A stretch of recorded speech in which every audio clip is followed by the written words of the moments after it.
तो बहुत बहुत स्वागत है दोस्तों आपके अपने YouTube channel Rakesh fantasy tips पे। तो आज हम बात करते हैं सर्कल। जी हाँ दोस्तों, जो कि सर्कल का पहला वीडियो हमने यूट्यूब पर डाल दिया है, जो कि आप जाकर देख सकते हैं और उस वीडियो को आप पूरे देखकर फॉर्मूला आप याद कर लीजिएगा। अब बात करते हैं सेकेंड नंबर वीडियो, जो कि आपको रेलवे, एसएससी या किसी भी सरकारी एग्जाम में बहुत ज़्यादा फायदेमंद होगा, जो कि अब एडवांस पोर्शन में सिर्फ फार्मूला बेसिक क्वेश्चन आ रहा है। तो अब वही बात करते हैं दोस्तों, जैसे ब्रीथ के गुण। जी हाँ दोस्तों, जो कि प्रॉपर्टीज ऑफ सर्कल।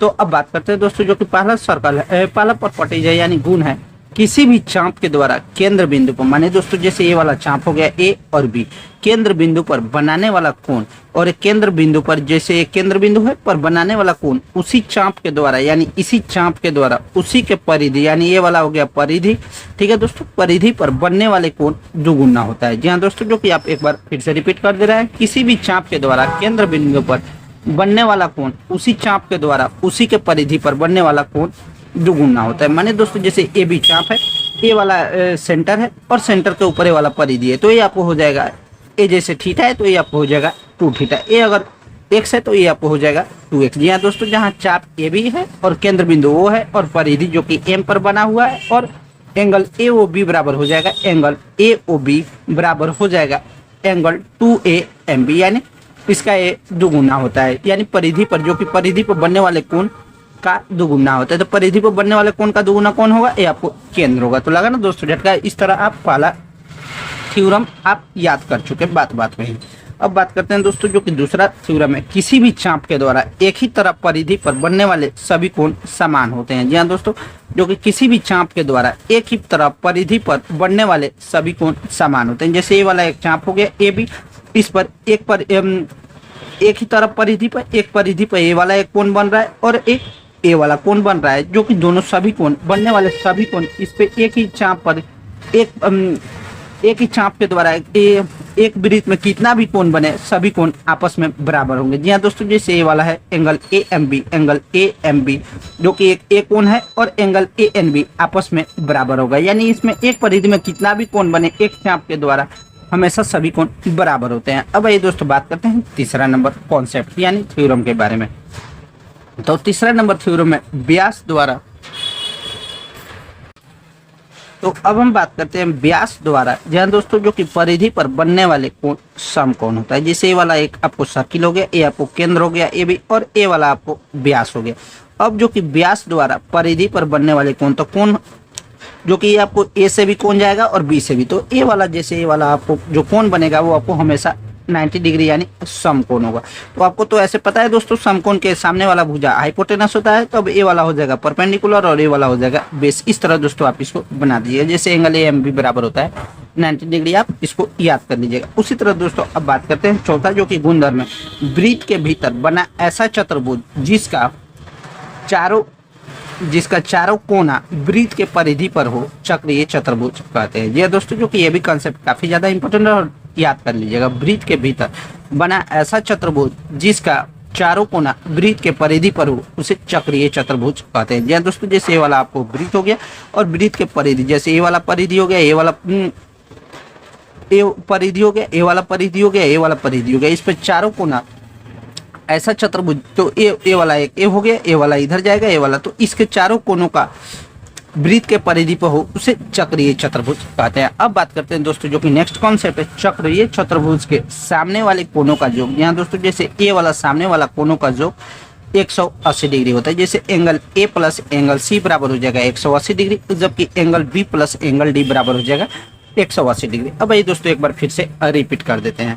रिपीट में ए वाला आपको कर देंगे, जैसे किसी भी चाप के द्वारा केंद्र बिंदु पर बनने वाला कोण चाप के द्वारा उसी के परिधि पर बनने वाले कोण का दुगुना होता है। माने जैसे ये वाला x है तो ये वाला आपको 2x हो जाएगा, ये वाला 5 है तो ये वाला 10 हो जाएगा, यानी केंद्र से बनने वाला यानी परिधि पर बनने वाला कोण केंद्र का दुगुना होता है, यानी परिधि पर बनने वाला कोण केंद्र का दुगुना होता है। अब ये दोस्तों बात करते हैं दूसरा है, किसी भी चाप के द्वारा एक ही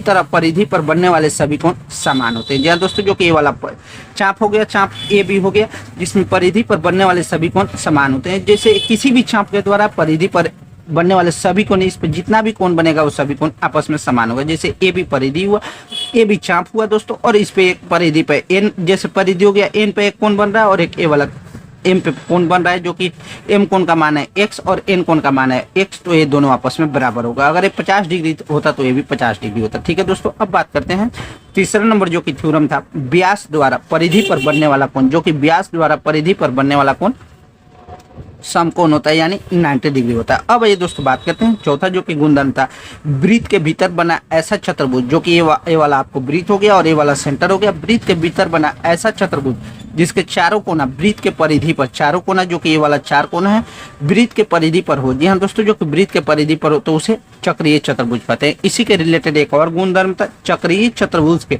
सामने वाले कोण, यानी सामने वाले कोण कहें या समूह कोण, जो कि समूह कोण मीन्स होता है सामने वाला।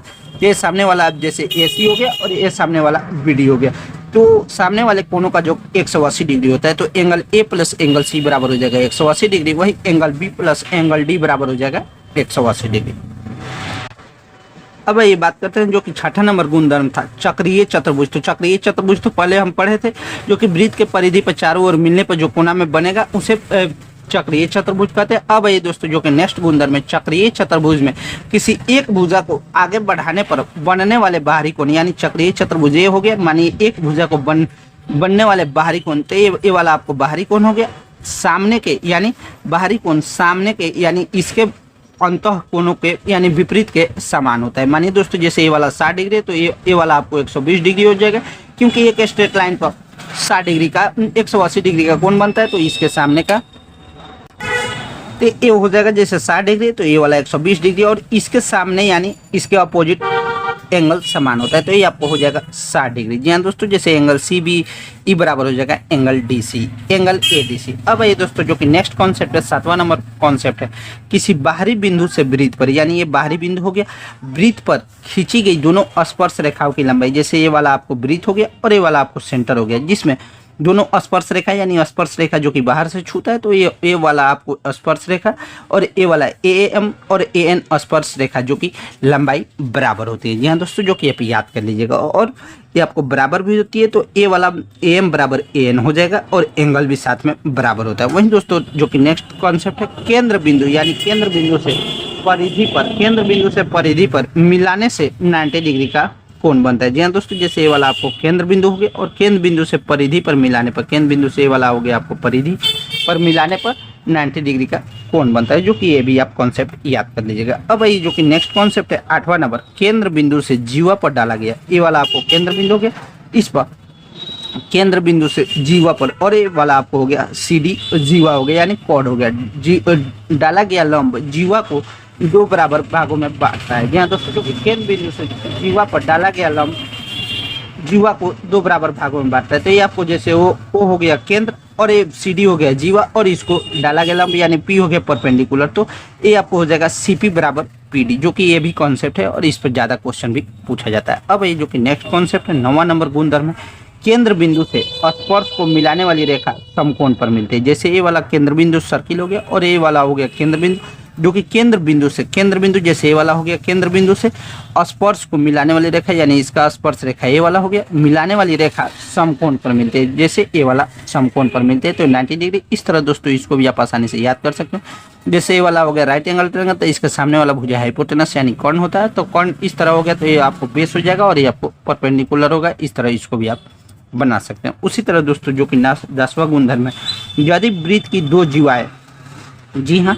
दोस्तों, जैसे वृत्त की 2 जीवाएं, जैसे ए वाला DC एक जीवा हो गया और एक ए वाला AB एक वृत्त जीवा हो गया, जो कि वृत्त के अंदर काटे और किस पॉइंट पे काट रहा है, E पॉइंट पे काट रहा है, तो इसका फॉर्मूला होता है दोस्तों AE गुने BE। जी हाँ दोस्तों, जो कि इसका A वाला गुना और इसका A वाला गुना AE गुने BE बराबर CE गुने CD। जी हाँ दोस्तों, जो कि इस फॉर्मूला पे, इस कॉन्सेप्ट पे काफी ज्यादा क्वेश्चन पूछता है।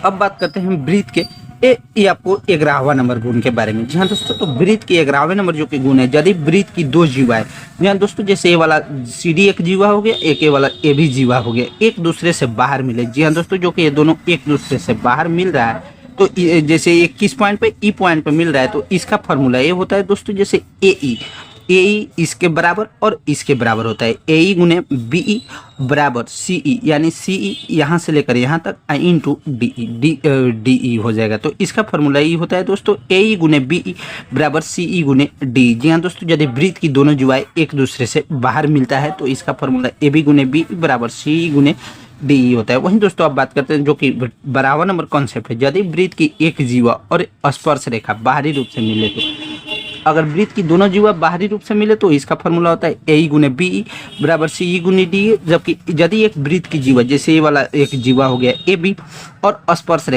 रेखा जो कि ई पर मिल रहा है, इसका स्पर्श रेखा ये हो गया, बाहरी रूप से मिले, तब इसका फॉर्मूला होता है दोस्तों ए बी गुने बी, ए ई गुने बी ई। जी हाँ दोस्तों, ए ई इसमें पूरा होता है, ए ई गुने बी ई बराबर डी ई स्क्वायर। जी हाँ दोस्तों, जो कि ये वाला पॉइंट है डी ई, ए ई गुने बी ई, ए ई गुने बी ई बराबर डी ई स्क्वायर होता है। अब बात करते हैं दोस्तों जो कि 13वां नंबर कॉन्सेप्ट है, और इस पर काफ़ी ज़्यादा एग्जाम में क्वेश्चन पूछता है। जैसे जब दो जीवाओं के बीच की दूरी निकालना हो, अगर एक ऑपोजिट, एक ऊपर हो और एक नीचे, व्यास दिया हुआ केंद्र से यानी त्रिज्या दिया हुआ, तो सबसे पहले दोस्तों जैसे ये वाला एक वृत्त हो गया और वृत्त में एक ये वाला कोड ए बी कोड है, जीवा एक कोड डी सी है। अब इसमें बात करते हैं, जैसे केंद्र से एक नीचे की ओर दे दिया है, जैसे पॉइंट एन पे मिल रहा है, और एक केंद्र से ऊपर की ओर त्रिज्या यानी जीवा पर जो कि मिल रहा है, तो इसका जैसे अगर फॉर्मूला पूछे एम एन बराबर क्या होगा, एम एन का मान अगर निकालना होगा तो इसका फॉर्मूला होता है दोस्तों ए बी, जी हाँ दोस्तों, A B plus C D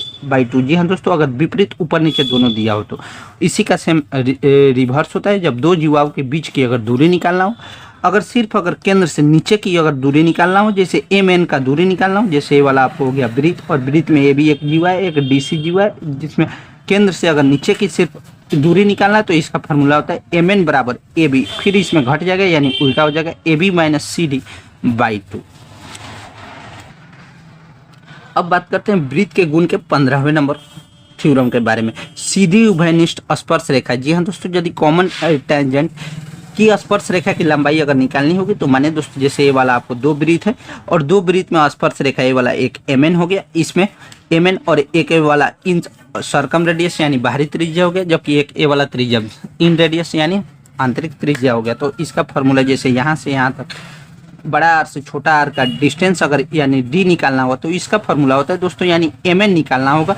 जहाँ दोस्तों यदि एम एन निकालना होगा यानी लंबाई, तो इसका फॉर्मूला होता है root under D square minus बड़ा आर स्क्वायर माइनस छोटा आर स्क्वायर। जहाँ दोस्तों जो सीधी उभयनिष्ठ स्पर्श रेखा की अगर लंबाई निकालनी होगी तो इसका फॉर्मूला होता है यानी एम एन निकालना होगा तो root under D square into बड़ा आर स्क्वायर माइनस छोटा आर स्क्वायर। जी हाँ दोस्तों, root under D square minus बड़ा आर स्क्वायर माइनस छोटा R square, root under D square minus बड़ा आर स्क्वायर माइनस छोटा आर स्क्वायर। वही बात करते हैं दोस्तों 16वां नंबर है जो कि तिरछी उभयनिष्ठ स्पर्श रेखा, यानी अगर ट्रांसवर्स स्पर्श रेखा की लंबाई अगर निकालना होगा, जैसे ये वाला आपको दो वृत्त है और दो वृत्त है, एक ये वाला वृत्त का केंद्र आर हो गया, एक वृत्त का केंद्र आर हो गया, अगर दोनों तिरछी उभयनिष्ठ स्पर्श रेखा अगर मिलता है तो इसका अगर निकालना होगा तो जैसे यहाँ से यहाँ तक लेकर डी अगर डिस्टेंस दूरी है तो ये आपको हो जाएगा फॉर्मूला पी क्यू बराबर root under D square minus R plus बड़ा आर प्लस छोटा आर का स्क्वायर। जी हाँ दोस्तों, जो कि ये भी आप याद कर लीजिएगा। वहीं सीधी उभयनिष्ठ स्पर्श रेखा में निकालना होगा तो माइनस होता है root under D square minus बड़ा आर स्क्वायर माइनस छोटा आर स्क्वायर,